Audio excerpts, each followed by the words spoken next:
మన ఫ్యామిలీ అందరికీ హాయ్ అండోయ్. అందరూ ఏం కూర చేసుకున్నారబ్బా? నేనైతే ఈరోజు గుత్తొంకాయ చేశాను. ఎప్పుడు గుత్తొంకాయ అంటే మసాలా గుత్తొంకాయ లోపల పెట్టేసి కూర చేసేదాన్ని. ఈసారి వేరే విధంగా చేశాను. కూర అయితే చాలా అంటే చాలా బాగుంది. అసలు మాటలు ఇవ్వన్నట్టుంది. ఇంతకీ నేను ఈ వంకాయ కూరని ఉదయం సాయంత్రానికి భోజనంలోకి సరిపోద్ది కదా అని చేశానండి.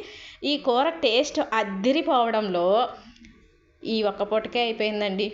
చెప్తే మీరు నమ్మరు, ఈ ఒక్క పూటకే అయిపోయింది సాయంత్రానికి కూర లేకుండా. అంత బాగుంది అసలు. వంకాయలు అయితే నోట్లో వేసుకుంటే ఇలా వేసుకుంటే అలా కరిగిపోతుంది, అంత బాగుంది. చాలామంది వంకాయ అంటే ఇష్టపడతారు కదా, వంకాయ గోంగూర పచ్చడి అంటే చాలామంది ఇష్టపడతారు. మేము కూడా అంతే. వంకాయ అంటే నాకైతే అస్సలు ఇష్టం అండి. చాలా అంటే చాలా ఇష్టం. గుత్తొంకాయ కూర చాలా బాగుంది. ఎలా చేశానో ఏంటో మరో షార్ట్ వీడియోలో చూపిస్తాను. మరి ఈ వీడియోలో ఒక్క నిమిషంలో కుదరట్లేదబ్బా.